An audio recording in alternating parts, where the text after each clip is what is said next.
लुप्त हो जाएगा बद्रीनाथ धाम, जानिए 10 रहस्य। हिंदुओं के 4 धामों में से एक बद्रीनाथ धाम भगवान विष्णु का निवास स्थल है। यह भारत के उत्तरांचल राज्य में अलकनंदा नदी के बाएं तट पर नर और नारायण नामक 2 पर्वत श्रेणियों के बीच स्थित है। गंगा नदी की मुख्य धारा के किनारे बसा यह तीर्थ स्थल हिमालय में समुद्र तट से 3050 मीटर की ऊंचाई पर स्थित है। आओ जानते हैं इसके 10 रहस्य। हिंदुओं के 4 धाम तीर्थ स्थल के नाम हैं बद्रीनाथ, द्वारिका, जगन्नाथ और रामेश्वरम।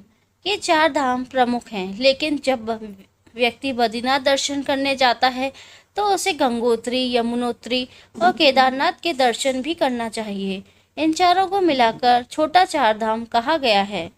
फर्स्ट, केदारनाथ को जहां भगवान शंकर का आराम करने का स्थान माना गया है, वहीं बद्रीनाथ को सृष्टि का 8वां बैंकुट कहा गया है, जहां भगवान विष्णु 6 माह निद्रा में रहते हैं और 6 माह जागते हैं।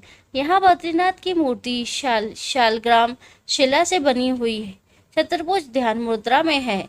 यहाँ नर नारायण विग्रह की पूजा होती है और अखंड दीप जलता है, जो कि अचल ज्ञान ज्योति का प्रतीक है। दूसरा, बद्रीनाथ का नाम इसलिए बद्रीनाथ है क्योंकि यहाँ प्रचुर मात्रा में पाई जाने वाली जंगली बेरी को बद्री कहते हैं। इसी कारण इस धाम का नाम बद्री पड़ा। यहाँ भगवान विष्णु का विशाल मंदिर है और यह संपूर्ण क्षेत्र प्रकृति की गोद में स्थित है। तीसरा, केदार घाटी में 2 पहाड़ हैं, नर और नारायण पर्वत। विष्णु के 24 अवतारों में से एक नर और नारायण ऋषि की यह तपोभूमि है। उनके तप से प्रसन्न होकर केदारनाथ में शिव प्रकट हुए थे। दूसरी ओर बद्रीनाथ धाम है, जहां भगवान विष्णु विश्राम करते हैं। कहते हैं कि सतयुग में बद्रीनाथ धाम की स्थापना नारायण ने की थी। भगवान के द्वारेश्वर ज्योतिर्लिंग के दर्शन के बाद बद्री क्षेत्र में भगवान नर नारायण का दर्शन करने से मनुष्य के सारे पाप नष्ट हो जाते हैं और उसे जीवन मुक्ति भी प्राप्त हो जाती है। इसी आशय को शिव पुराण के कोटि युद्ध संहिता में भी व्यक्त किया गया है। चौथा, पुराणों अनुसार भूकंप, जल प्रलय और सूखे के बाद गंगा लुप्त हो जाएगी और इसी गंगा की कथा के साथ जुड़ी है बद्रीनाथ और केदारनाथ तीर्थ स्थल की रोचक कहानी। भविष्य में नहीं होंगे बद्रीनाथ के दर्शन, क्योंकि माना जाता है कि जिस दिन नर और नारायण पर्वत आपस में मिल जाएंगे, बद्रीनाथ का मार्ग पूरी तरह बंद हो जाएगा। भक्त बद्रीनाथ के दर्शन नहीं कर पाएंगे।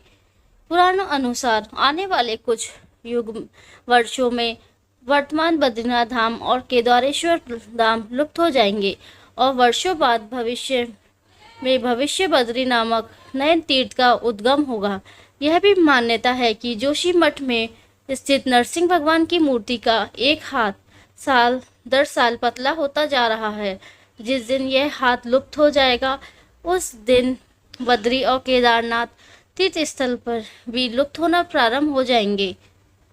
5वां, मंदिर में बद्रीनाथ की दाहिनी और कुबेर की मूर्ति भी है।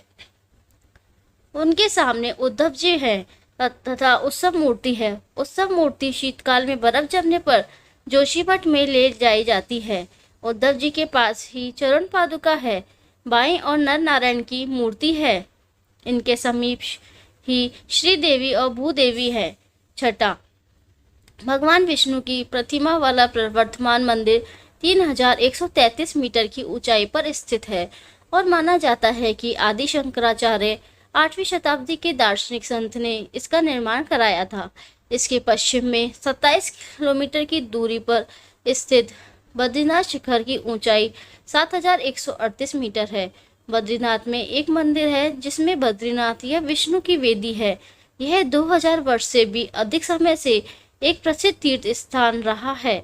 7वां, बद्रीनाथ में अन्य कई प्राचीन स्थल हैं, जैसे अलकनंदा के तट पर स्थित अद्भुत गर्म झरना जिसे तप्त कुंड कहा जाता है, एक समतल चबूतरा जिसे ब्रह्म कृपाल कहा जाता है।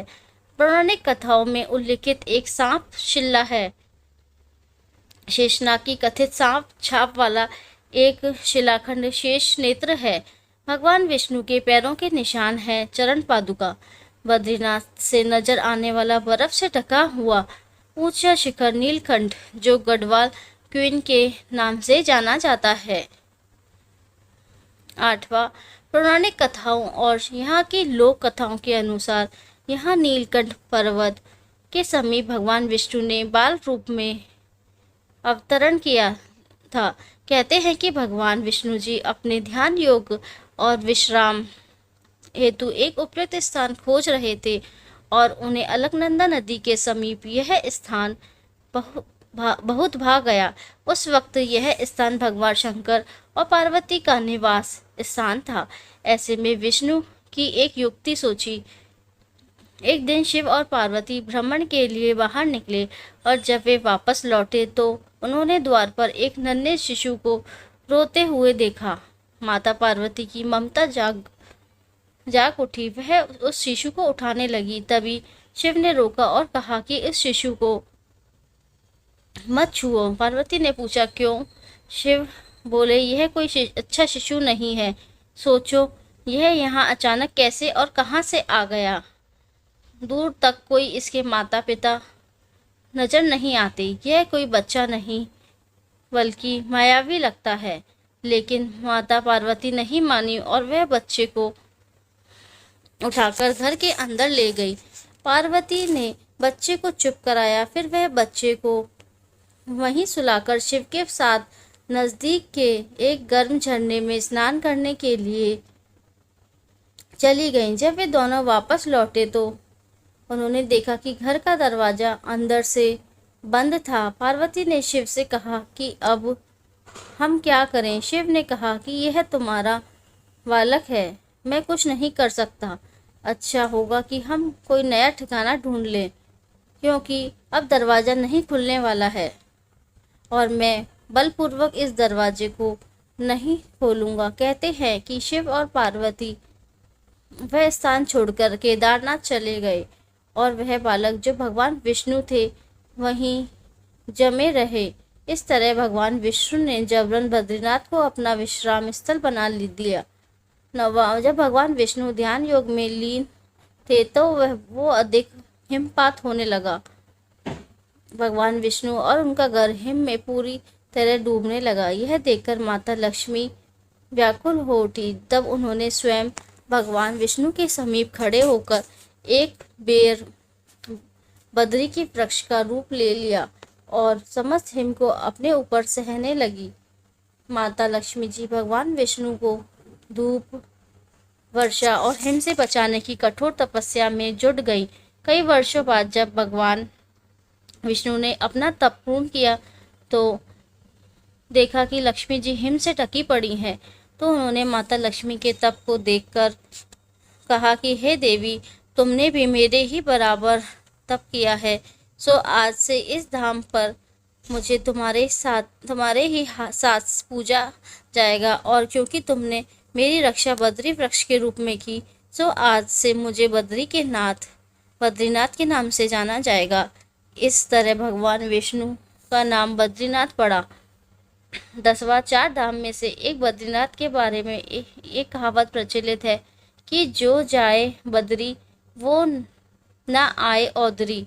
अर्थात जो व्यक्ति बद्रीनाथ के दर्शन कर लेता है उसे पुनः उधर यानी गर्भ में नहीं आना पड़ता है, मतलब दूसरी बार जन्म नहीं लेना पड़ता है। शास्त्रों के अनुसार मनुष्य को जीवन में कम से कम 2 बार बद्रीनाथ की यात्रा जरूर करनी चाहिए। दोस्तों, अगर आपको मेरी यह वीडियो पसंद आई है तो कृपया वीडियो को लाइक करें, शेयर करें और नए नए वीडियोस को देखने के लिए हमारे चैनल को सब्सक्राइब करना बिल्कुल ना भूलें। Thank you.